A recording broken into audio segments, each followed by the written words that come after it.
John Dennison Russ. John Dennison Russ, September 1, 1801, March 1, 1881, was an American physician and co-founder of the New York Institute for the Blind in Children's Village with 23 others. Russ, son of Parker and Elizabeth Cogswell Russ, was born in Essex, then the parish of Chebacco, in Ipswich, Mass., September 1, 1801. He graduated from Yale College in 1823. On leaving college, he began the study of medicine with John D. Wells, professor of anatomy and physiology in Bowdoin College. He continued it at Baltimore Medical School and Boston Medical School, and received his doctorate from the Yale Medical School in 1825.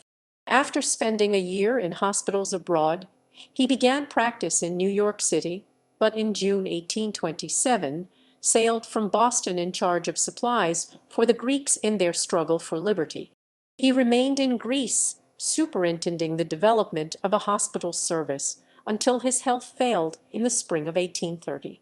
On his return he entered again in practice in New York City.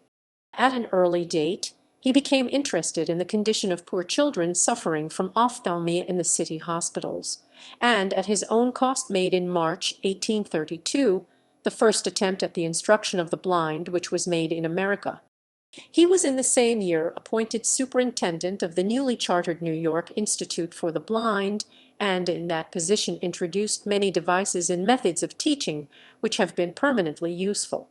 In the midst of these labors his health failed, and he was compelled to resign and seek restoration by a long absence in Europe.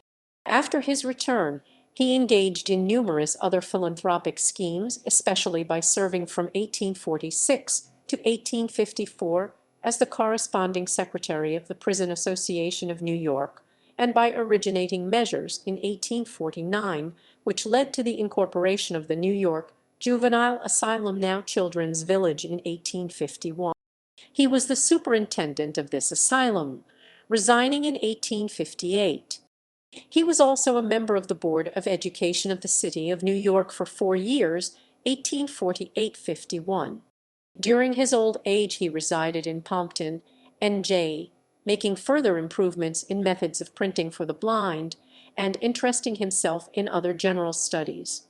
He died in Pompton of diabetes March 1, 1881, in his 80th year. In 1830 he married Eliza P. Jenkins, daughter of a captain in the English Navy. She survived him, with one granddaughter. This article incorporates public domain material from the 1881 Yale obituary record.